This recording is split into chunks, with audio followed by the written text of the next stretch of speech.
கர்த்தருடைய பரிசுத்த நல்ல நாமத்துக்கு மகிமை உண்டாவதாக. தேவனுடைய நாமம் மகிமைப்படுவதாக. இந்த நேரத்தில கூட ரூபவதியே ஊழியத்தின் மூலமும் ஆர்கிடிவி மூலமும் தேவ வார்த்தை பகிர்ந்து கொடுக்க தேவன் தந்த நல்ல தருணத்துக்காய், கிருபைக்காய், வாய்ப்புக்காய் என் தேவாதி தேவனை நான் நன்றியோடு ஸ்தோத்திரிக்கிறேன். இன்னைக்கும் நம்ம தேவனுடைய வார்த்தையை பார்ப்போம். கர்த்தருடைய வார்த்தை நம்ம உடம்புக்கெல்லாம் ஜீவனும் ஆரோக்கியமுமா இருக்கும் பார்ப்போம். கர்த்தருடைய வார்த்தை மனுஷனை உயிர்ப்பிக்கிற ஒரு வார்த்தை, ஜீவனுள்ள ஒரு வார்த்தை, தேற்றுகிற ஒரு வார்த்தை. நம்ம என்ன செய்யறோம்? நாம ஆண்டவருடைய வார்த்தையில பலப்படணும். ஆண்டவருடைய மன்னா ஜீவ மன்னா, ஆமா ஜீவ அப்பம் அவர் தான். வார்த்தை தான் ஜீவாப்பம், இயேசுதான் ஜீவாப்பம். ஜீவாப்பம் நானேன்னு சொன்னாரு. அப்ப வார்த்தையாக இயேசுதான் நம்முடைய வாழ்க்கையில அப்பமா இருந்து பசியை போக்குகிறவராய், வியாதியை நீக்குகிறவராய், பலப்படுத்துகிறவராய் இருக்கும்படியா நம் ஜெபிப்போமா. ஒரு நிமிஷம். அன்பின் ஆண்டவரே, நீ துதிக்கிறோம், நீ ஸ்தோத்திரிக்கிறோம் அப்பா. ஜீவ அப்பமாகிய நீர் உண்மை தாமே எங்களுக்கு பிட்டு தந்தீரப்பா. இப்பொழுதும் இந்த வார்த்தையாகிய மன்னாவினால் எங்களை திருப்தியாக்கும் கேட்கிற மக்கள் மிகவும் பயன்படட்டும் ஆண்டவரே. ஆத்மாவிலே பலம் கொடுத்து தப்புனே பலப்படுத்தும், தைரியப்படுத்தும், தாங்கும், ஏற்றேற்றும், ஆசீர்வதித்து வழி நடத்தும். இயேசுவின் மூலம் ஜெபிக்கிறோம் ஜீவனுள்ள நல்ல பிதாவே, ஆமேன் ஆமேன். கர்த்தருடைய நாம மகிமைப்படுவதாக. நம்ம நேரத்து என்ன கடைசியா என்ன செய்தி பார்த்தோம்னா, புத்தியுள்ள ஸ்திரீ தன் வீட்டை கட்டுகிறாள், புத்தி இல்லாதவளோ தன் கைகளினால் அதை இடித்து போடுகிறாள்னு பார்த்தோம். அதற்கு ஒரு தொடர்ச்சி தான் இன்னைக்கும். இன்னைக்கு என்னச்சுன்னா, வீடு ஞானத்தினாலே கட்டப்பட்டு விவேகத்தினாலே நிலைநிறுத்தப்படும். இந்த வசனம் எனக்கு கிடைச்சிச்சு. ஆனா என்ன செய்தி கொடுக்கணும்னு கேட்கும்போது, வீடு ஞானத்தினாலே கட்டப்பட்டு விவேகத்தினாலே நிலைநிறுத்தப்படும். இன்னும் வசனம் அது மட்டும் வந்துச்சு, அவ்வளவுதான். ஆண்டவரே ஒரு வார்த்தை சொல்லுன்னு தான் கேட்பேன். ஒரு வார்த்தை சொல்லையா, ஒரு வார்த்தை சொன்ன பிறகு திரும்ப இதுக்கு என்ன சம்பவம் ரிலேட்டடா என்ன இருக்குன்னு அப்படியே 2 நாளா சொல்லிக்கிட்டு அரைச்சிக்கிட்டே அலைஞ்சேன். ஆண்டவர் இதுக்கு என்னது அப்படின்னு. அப்புறம் இன்னைக்கு மத்தியானம் தான் அது இந்த வசனம் கிடைச்சிச்சு. என்ன வசனம் கிடைச்சிச்சுன்னா, யாரு நகோமி, ரூத்து, ஒர்பால் இந்த குடும்பத்தை பத்தி வந்துச்சு. அப்போ அங்க வீடு எப்படி கட்டப்படுது? வீடு எதனால கட்டப்படுதான்? ஞானத்தினாலே கட்டப்பட்டு விவேகத்தினாலே நிலைநிறுத்தப்படும்னா உறுதிப்படுத்தப்படும். அதாவது சந்ததியா நிலைக்கணுமே. அது எனக்கு தெரியுது. கொஞ்சம் டீச்சரா இருந்திருக்கோம்ல, அப்போ நிலைக்கணுமே, இதுக்கு பின்பகுதி தொடர்ச்சி இருக்கணுமே. அந்நேரத்து புத்தியுள்ள ஸ்திரீ அந்நாள் அவ என்ன புத்தியா செஞ்சா? போன படத்துல என்ன நடத்தணும்னு கேட்போம்ல பள்ளிக்கூடத்துல. அதே மாதிரி அவ தேவாலயத்துக்கு, ஆசாரிய ஊழியத்துக்கு விளக்கப்பட்ட என் குடும்பம் அதுக்குள்ள வரணுங்கிற இது நல்ல காரியத்தை செஞ்சா. அது உண்மைதான், அது உண்மையில உண்மை. தான் பிள்ளை ஆசாரிய ஊழியத்துக்கு விளக்கப்பட்டுதான் கோராகின் கூட்டத்துல இன்னைக்கு அதை எப்படி உள்ள கொண்டு போகணும்? என் பிள்ளைய உள்ள கொண்டு போயிடணும். அது 30 வயசு ஆனாலும் ஆசாரிய ஊழியத்துக்கு தகுதி. அவ எத்தனை வயசுல? 8 வயசுலயே கொண்டு ஆலயத்துல விட்டுட்டா பிள்ளைய. ஆமா, அந்த காலம்ல 8 வயசு வரைக்கும் சாதாரண பால் கொடுத்தாங்க. பால் மறந்த உடனே கொண்டு விட்டான்னு போட்டிருக்கு. இப்ப மாதிரி இல்ல. அப்போ ஆண்டவருடைய காரியத்துல நம்ம எவ்வளவு தீவிரமா இருக்கோம். அதுல யார் ரொம்ப தீவிரமா இருக்கணும்னு சொன்னா, பெண்கள் இருக்கணும். அத குடும்ப தலைவி இருக்கணும். பெண்களுடைய பங்குதான் வீடை கட்டுறதுல அதிகம். ஆமா, கணவனுக்கு இல்ல, கிடையாது. அது ராஜாதான். அவரு உலகத்துலயுமே அவன் காட்டு வேட, அவன் உலகத்தை பூரா சுத்தி உழைச்சு கொண்டு போடுவான். நம்ம தான் வீட்டை சரி நிறுத்தணும். பெண் தான் வீட்டை கவனிக்கணும். அவதான் எல்லா காரியத்தையும் வரவு செலவெல்லாம் பார்க்கணும், ஆலோசனையும் சொல்லணும், சேர்த்து வைக்கணும், பிள்ளைகள் கல்யாண காரியத்துக்கும் எல்லாத்துக்கும். இங்க பாத்தீங்கன்னா அதே மாதிரிதான் ஒரு குடும்பம். அது எந்த குடும்பம் அப்படின்னு சொன்னா, எலிமெலேக்குடைய குடும்பம். எலிமெலேக்குடைய மனைவி பேர் தான் நகோமி. இந்த நகோமிக்கு 2 ஆம்பளை பிள்ளைகள், மக்லோன், கிளியோன். சரி, அந்த மக்லோன் கிளியோனும் இந்த எலிமெலேக்கும் என்ன செஞ்சாங்கன்னா, இவ கூட்டிட்டு போறா. எங்க கூட்டிட்டு போறா? மோவாப் தேசத்துக்கு. ஏன்னா இந்த பெத்லகேம்ல பஞ்சம். அதனால பெத்லகேம்ல பஞ்சம், மோவாப்ல செழிப்பா இருக்கு, நம்ம அங்க போய் பழகு. ஆனா இவங்களும் பணக்காரங்க தான், இவங்களும் ஒரு ராஜவம்சத்தார் தான். அதனால சரி, கொஞ்சம் நம்ம இப்ப இருந்தா வெளிநாட்டுக்கு போறோம்ல, அமெரிக்கா போறாங்கல்ல, அதே மாதிரி அவ அங்க போயிட்டா. எங்க போயிட்டா? மோவாப் தேசத்துக்கு போயிட்டு பஞ்சத்துக்கு குடியிருக்க போனா. செழிப்பாதான் வாழ்ந்துகிட்டு இருந்தா. ஆனா கொஞ்ச காலத்துல என்ன ஆயிடுச்சுன்னா, கணவன் இறந்துட்டான். எலிமெலேக்கு இறந்துட்டான். எலிமெலேக்கு இறந்த பிறகு 2 பையங்களுக்கும் அங்க பொண்ணு பார்த்து கல்யாணம் பண்ணி வச்சுட்டா, தன்னுடைய வாலிப மக்களுக்கு. ஒருத்தர் பேரு மக்லோன் மனைவி ஒர்பால், கிளியோன் மனைவி பேர் மக்லோன், கிளியோனுக்கு ரூத். 2 பேருக்கும் கல்யாணம் பண்ணி வச்சு வாழ்ந்துட்டு இருக்காங்க. ஆனா குழந்தை இல்லாம ஆயிடுச்சு. 2 பேருக்கும் குழந்தையும் இல்லை. சரி, அதே ஒரு குறவு மட்டும் இல்ல, ரொம்ப வேதனையான காரியம். கல்யாணம் ஆகி குழந்தை இல்லைன்னா அது அந்த காலம் ரொம்ப கேட்பாங்க, ஏன்னா குழந்தை இல்லையான்னு. அது எக்கச்சக்கம் பிள்ளை பெத்த காலம், இந்த 1 2. ஆனா அன்னைக்கு என்ன நடந்துச்சுன்னா, திரும்ப 2 மகனும் இறந்துட்டான். என்ன கொடுமையோ நேரம், அவங்க இறந்துட்டாங்க. அப்ப இவ வந்து கணவனை தான் முதல்ல இழந்தா, 2 மக்களே இழந்துட்டா. இப்ப 2 மருமக்கமாரையும் கையில வச்சுட்டா. இவ்வளவு 3 விதவை ஒரு வீட்டுல. ஆனா அந்த சூழ்நிலையை கொஞ்சம் அனுசரிச்சு பாருங்க. இன்னைக்கு காலத்துல ஒரு மருமக ஒரு மாமியார சமாளிக்க முடியல. ஆனா அங்க பாத்தீங்கன்னா இந்த நகமே ஒரு மாமியாரு 2 மருமக ரொம்ப அன்பா வச்சிருக்கா. 2 மருமகளையும் அவ அன்பா அணைச்சு கெட்டி காத்து கொண்டு போறா. எப்படி கொண்டு போறா நம்ம பார்த்தோம்னா, இவ கொஞ்ச நாள் கழிச்சு சொல்றா, ஏம்மா நீங்க உங்களுக்கு வாழ வைக்க என்னால முடியல, நீங்க உங்க தகப்ப வீட்டுக்கு போயிருங்க, நானும் என் ஊருக்கு சொந்த ஊருக்கு போறேன், என்ன பண்ணலாம் அப்படின்னு இவ கேட்கா. உடனே இவங்களுக்கு வேண்டாம் நாங்க போகல அப்படின்னு சொல்றாங்க. ஆனா கட்டி பிடிச்சு தழுவி முத்தம் கொடுத்து அழுகுறா ஒரு பள்ளம். உடனே சொல்றா நகோமி, ஏமா இங்க வாங்க, நான் ஒண்ணுமே இல்லை, என்கிட்ட எதுவுமே செய்ய முடியாத சூழ்நிலை, எனக்கு இன்னொரு வாழ்க்கை வந்து நான் குழந்தை பெற்று உங்களுக்கு கணவனாக வரைக்கும் நீங்க தனிச்சிருக்க முடியாதுமா, நீங்க உங்க வீட்டுக்கு போய் அப்பா அம்மா கூட போய் இருந்து ஏதாவது உங்களுக்கு அமைகிற வீட்டுல நல்லா வாழுங்க அப்படின்னு சொல்லி பார்க்கா. ஆனா ரூத்து விடவே மாட்டேன், இல்ல இல்ல நான் போவே மாட்டேன்ட்டா. ஆனா ஒரு பால் என்ன செஞ்சுட்டா, மாமியை முத்தமிட்டு விட்டு போயிட்டான்னு பாக்குறோம். ஆனா பாருங்க, இந்த காலத்துல மாமியை வீட்டு சொல்லு கேட்கிற மருமகளும் இல்ல, மருமகளை அணைச்சு கொண்டு போற மாமியாரும் இல்ல. என்னது நல்லதுக்கு சொன்னாலும் கெட்டதா எடுக்கிற மருமகா. மாமியார் நல்லது சொன்னா அவ எடுக்க மாட்டா, மருமக நல்லதை சொன்னா மாமியா ஏத்துக்க மாட்டா. எல்லாம் அந்த என்ன சொல்லுவாங்கன்னா, ஒருத்தருக்கு ஒருத்தர் புரிதல் அண்டர்ஸ்டாண்டிங்கே இல்லாம போய்கிட்டு இருக்கு இந்த காலம். ஆனா அப்போ அவங்கள பாருங்க ரொம்ப அண்டர்ஸ்டாண்டிங்கா இருந்திருக்காங்க. பிறகு உடனே என்ன செஞ்சுட்டாங்க, அணைச்சு அரவணைச்சு காத்து ஆலோசனை சொன்ன ஒரு புத்தி உள்ள சரியா யாரு இருந்திருக்கா, நகோமி இருந்திருக்கா. இப்ப விவேகத்தினால வீடு கட்டப்படணுமே, நிலைநிறுத்தப்படணுமே. இப்ப என்ன செய்யப்படுது அப்படின்னா, ஒரு குடும்பத்துல ஒரு பெண் மூத்தவா அல்லது வயதான மாமியார் தன் மருமக்களை குறித்த கரிசனையோட இருக்கா. ஆனா ரூத் என்ன சொல்றா, மருமகா மாமியாரோட கரிசனையா சொல்றா, இல்ல நான் உங்களை விட்டுட்டு என்ன செய்ய மாட்டேன், வெளியே போவே மாட்டேன், நான் நீங்க எங்க போறீங்களோ அங்க நான் வரேன், நீங்க எங்க தங்குறீங்களோ அங்க நான் தங்கிக்கிடுவேன், உங்க தேவன் என் தேவன், உங்களையும் என்னையும் என்ன பிரிக்க கூடாது, மரணமே அல்லாம வேற ஒண்ணு என்ன பிரிக்க கூடாது. அவ்வளவு உறுதியான ஒரு மனம் கொண்டவா அந்த ரூத்து. அப்ப இவ விடாம போறா, வரமாட்டேன்னு விடமாட்டேன் அப்படின்ட்டா. இவளுடைய மன உறுதியை பார்த்துட்டு நகோமி திரும்ப அவட்ட பேசல. ஆனா ஒரு பால் போயிட்டா. ஆனா நகோமி இந்த ரூத்து என்ன பண்றா, நீ எங்க போனா நான் பின்தொடர்வேன், விடவே மாட்டேன். அப்ப கர்த்தருடைய வார்த்தை என்ன சொல்லுதுன்னா, இஸ்ரவேலின் தேவனாகிய கர்த்தருடைய செட்டைகளின் கீழ் நீ அடைக்கலமாய் வந்த உனக்கு அவராலே நிறைவான பலன் உண்டாவதாக. அப்ப நிறைவான பலனை தர்றது யாரு, இஸ்ரவேலின் தேவனாகிய கர்த்தர். அப்ப பாருங்க, இன்னைக்கு அந்த எண்ணம் நம்மகிட்ட இருக்கா, உன்கிட்ட இருக்கா, என்கிட்ட இருக்கா, மாமியார்கிட்ட இருக்கா, மருமகள்கிட்ட இருக்கா, ஒருத்தட்டே இல்ல. ஏன் அப்ப நம்ம கர்த்தரை குறித்து அவ கண்டுபிடிச்சிட்டா, இவ தேவன் தான் தேவன். இன்னைக்கு நம்மளை பார்த்து அடுத்த ஆட்கள் அல்லது மருமக்கமாறு அல்லது தெருவில் இருக்கிற இவங்க வணங்குற தேவன் தான் தேவன், இவங்க கிட்ட கர்த்தர் இருக்கிறார் சொல்ல முடியுதா? அவ உறுதியா இருந்தா. எப்படி அவ மன உறுதி அதிகம் இருந்துச்சு. கடைசியில பாத்தீங்கன்னு சொன்னா, அந்த நகோமி என்ன செஞ்சுட்டா, மனத்தடம். நகோமிக்கும் மனத்தடம் இருக்கு, ரூத்துக்கும் மனத்தடம், தைரியம் நெஞ்சு. தைரிய நெஞ்சு உள்ளவர்கள் அசந்தார்கள்னு இருக்கு ஒரு இடத்துல வேதத்துல. ஆனா கணவனை இழந்துட்டா, மக்களை இழந்துட்டா, அது பார்க்கும்போது எவ்வளவு ஒரு சோகம், ஒடிஞ்சு போயிருவாங்க, சிலர் நொறுங்கி போயிருவாங்க. ஆனா அதுல அவ மன தைரியத்தோட இருக்கா. மாமியாரு மருமகளை நேசிக்கா, மருமக மாமியாரை நேசிக்கா.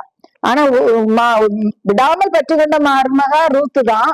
அணைச்சு முத்தமிட்டுட்டு தாய் வீட்டுக்கு போன மருமகள் யாருன்னா ஒரு கடைசியில என்னன்னா, இந்த ரூத்துக்கு ஒரு போவாசுன்னு ஒரு மணமகன் கிடைக்கிறாரு. எப்படி கிடைக்காரு, இவ கதிர் பொறுக்க போன வயல்ல இவங்க சுதந்திரவாளி ஒருத்தன், அவன் மூலம் அவ சந்ததி வீடு கட்டப்படுது, வீடு நிலைநிறுத்தப்படுது.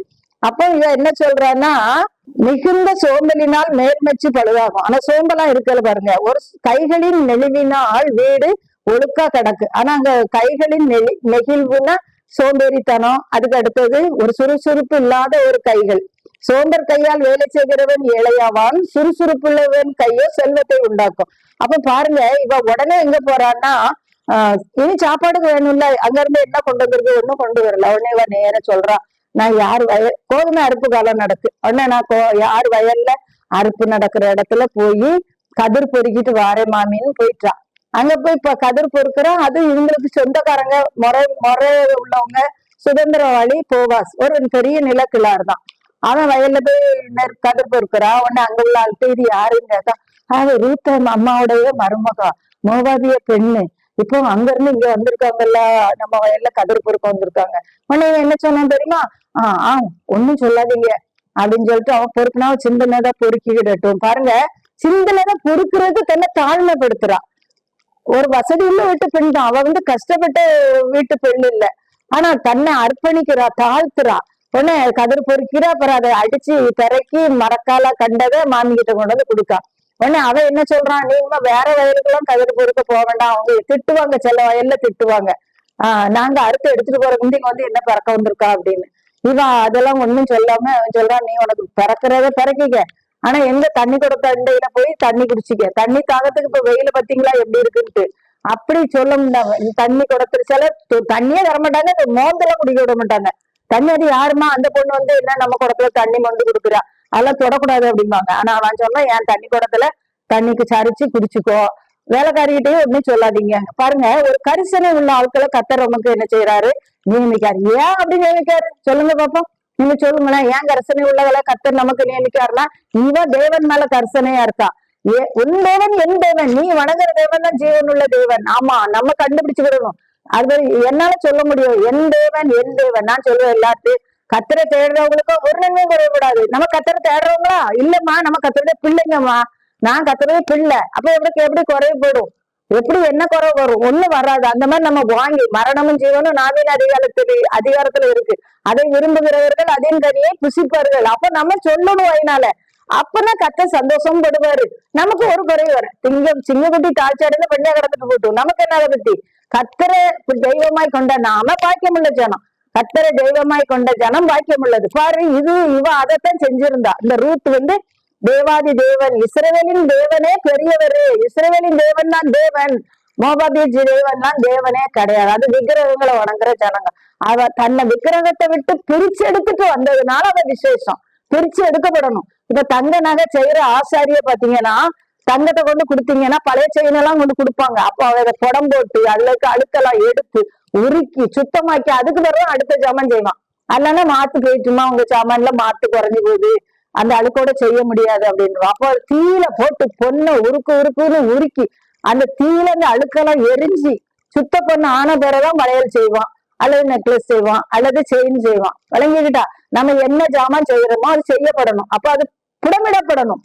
பொண்ணு புடமிடப்படுறது மாதிரி நம்முடைய விசுவாசமும் ஆண்டவருடைய வார்த்தையில வச்சு என்ன செய்யப்படணும், புடமிடப்படணும். இவ எப்படிப்பட்டவாதான், புடமிடப்பட்டவா. ஏன் எப்படி புடமிடப்பட்டா, விக்கிரகத்தை வணங்குறவா அதை விட்டு தூரத்துக்கு போட்டுச்சு. வேண்டாம், மோபாபிய தெய்வங்கள் இல்லைன்னு சொல்லிட்டு அவ பிரித்து எடுக்கப்பட்ட ஒரு வாழ்க்கைக்கு வந்ததுனால அவ சந்ததி கர்த்தருடைய சபைக்கு 10 தலைமுறைக்கு உட்படலாகாதுன்னு உபாகமம் 23 அதிகாரத்துல எழுதப்பட்டிருக்கு.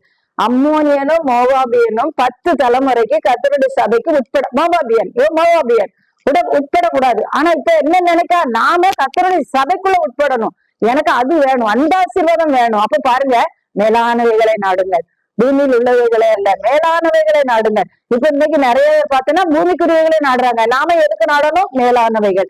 அவ அதுல சொல்லிட்டு வந்ததுனால அவ சந்ததி, நான் சொன்னேன்ல, வீடு ஞானத்தினாலே கட்டப்பட்டு விவேகத்தினாலே நிலை நிறுத்தப்படணும். எப்படி நிலை நிறுத்தப்பட்டுச்சு?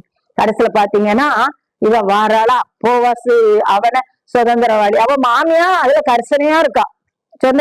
முதல்ல சொன்னேன், மாமியார் மருமகளை நேசிக்கிறா, மருமக மாமியாரை நேசிக்கிறா. இந்த காலத்துல அது இல்லவே இல்லை. இருக்கலாம், மேபி 1-2 குடும்பங்கள் இருக்கலாம், ஆனா பெரும்பாலான குடும்பத்துல கிடையவே கிடையாது. நீ என்ன சொல்ற, நான் என்ன கேட்கறேங்கிற காலம் தான் கிடக்கு. அது நம்ம வேண்டாம், அதுல நம்ம சொல்ல வேண்டாம். ஆனா விட்டு கொடுப்போர் கெட்டு போவதில்லை, கெட்டு போவோர் விட்டு கொடுப்பதில்லை. இன்னைக்கு பாத்தீங்கன்னா ரொம்ப முக்கியம் அதுதான். மாமியார் மாமனார் மாமா பிள்ளைகள் ஒரு அன்பு ஐக்கியம் குறைஞ்சிட்டு வருது. அப்ப கிறிஸ்துவில இருக்கும்போது அது குறையவே கூடாது. சரியா? அப்ப கடைசியில இவ என்ன சொல்றா, சுதந்திரவாளி அற்று போகாதபடி இன்று உனக்கு தயவு செய்த கர்த்தருக்கு ஸ்தோத்திரம். இஸ்ரவேலிலே அவன் பேர் பிரபலமாக கடவுது. அவள் மருமகளுடைய நலவாழ்வுல அக்கறை கொண்டு அவள் சொல்லி விடுறான், அன்னைக்கு எண்ணெய் பூசி குளிச்சு ராத்திரி என்ன செய்ய, அவன் படுத்துருக்க இடத்துல போய் படுத்துக்கோ, அவன் உனக்கு நல்ல உத்தரவு சொல்லுவான், அவன் தூங்க மாட்டான், அவன் நமக்கு முறக்காரன் சுதந்திரவாளி அப்படின்னு சொல்லி மாமியார் சொன்னபடியெல்லாம் செஞ்சான். பாருங்க, இன்னைக்கு அப்படி நம்ம இருக்கோமா? இயேசுவே நம்ம மாமியாரா வச்சுக்கிறோம். நமக்கு நலன் தேடுற ஒரு நல்ல தேவன் தான். அவர் சொல்றபடி செய்யறோமானா இல்ல, கொஞ்சம் நம்ம இஷ்டப்படியும் சேத்தம் செஞ்சுக்கிறோம்னு பாக்குறோம். கிடையாது. கடைசியில என்ன பார்த்தான்னு பார்த்தா, இஸ்ரவேல்ல அவருடைய பேர் 7. அவ நகோமிய ஜனங்கள் ஊராரு வாழ்த்தும் போது சொல்றாங்க, 7 குமாரனை பார்க்கிலும் அதிகமா உன்னை நேசிக்கிற உன் அருமையான மருமகா இவனை பெற்றாளே அப்படின்னு சொல்லிட்டு, போகேஸ் யார பெத்தான்? ஓபேத எடுத்து நகோமி தம் மடியில வச்சு வளர்க்குற ஒரு தாயானால்னு எழுதப்பட்டிருக்கு.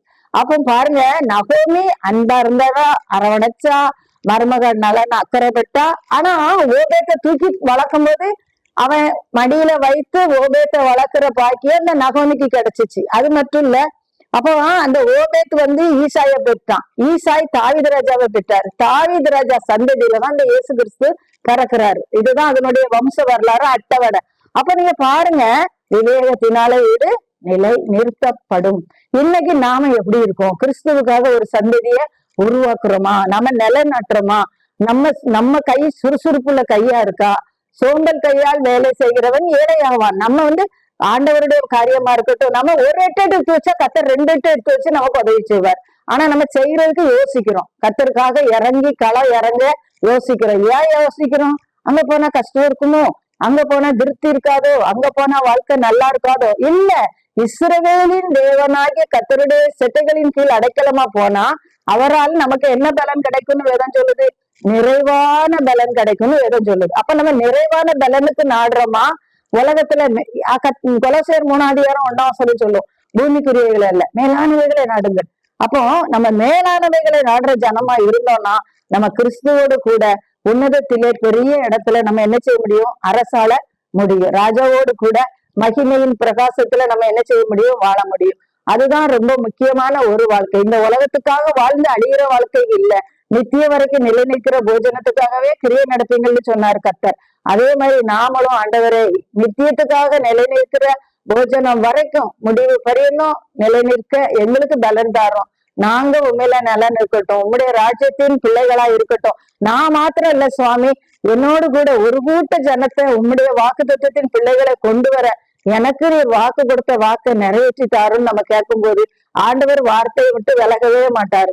அதுதான் வார்த்தையை பிடிச்சு ஜெபிக்கணும் போது கர்த்தர் நமக்கு வாக்கு தத்துவத்தை பற்றி பிடித்து ஜெபிக்கும் போது, நீர் இப்படி சொல்லியிருக்கீங்க ஆண்டவரே, என்னை மகா பெரிய ஆசீர்வாதத்துக்கு பாத்திரமாய் மாற்று ஆண்டவரே, நானும் ஓபத்தை பெற்றெடுக்கணும் ஆண்டவரே, கிறிஸ்துவின் சந்ததி எனக்குள்ள உருவாகணும் ஆண்டவரே, எனக்கு உதவி செய்யும். நம்ம ஒவ்வொருவரும் கேட்டோம்னா நம்ம நிமித்தம், நம்ம குடும்பத்தில் நிமித்தம் வீடு விவேகத்தினாலே கட்டப்பட்டு, ஞானத்தினாலே கட்டப்பட்டு, விவேகத்தினாலே நிலை நிறுத்தப்படும். இந்த வார்த்தைகளை கத்தத்தாமே நமக்கு ஆசீர்வதித்து தருவாராக. ஜெபிப்போமா? கண்களை மூடி ஜெபிப்போம். அன்பின் பரலோக பிதாவே, துதிக்கிறோம் அப்பா, சோதரிக்கிறோம் ஆண்டவரை. இந்த வார்த்தைகளை பகிர்ந்து கொடுக்க தேவரே தந்த கிருபைக்காய் நன்றி. ஞானத்தினாலே வீடு கட்டப்படணும்ப்பா, விவேகத்தினாலே நிலை நிறுத்தப்படணும். கத்தர் மகிழணும் ஆண்டவரை. குடும்பத்தை கத்தாவே நீர் ஜலத்தை உண்டாக்கும் போது என்ன சொன்னீங்க? பழுகி பெருகி பூமியை நிரப்புங்க, சமுத்திரங்கள் ஜலத்தையும் எல்லாத்தையும் உண்டாக்கி ஆண்டு கொள்ளுங்கன்னு சொன்னீங்கப்பா. நாங்கள் ஆண்டு கொள்ளக்கு பிறந்தவர்கள் ஐயா. அம்மாவுடைய ராஜ்யத்தின் மகத்துவத்தை நாங்கள் எண்ணி துதிச்சு மகிமைப்பட கர்த்தர் உதவி செய்யுங்க. எங்களை ரத்தத்துக்குள்ளாய் மறைத்து ஆசீர்வதிங்க. இயேசுவின் மூலம் ஜெபிக்கிறோம் நல்ல பிதாவே. ஆமென், ஆமென்.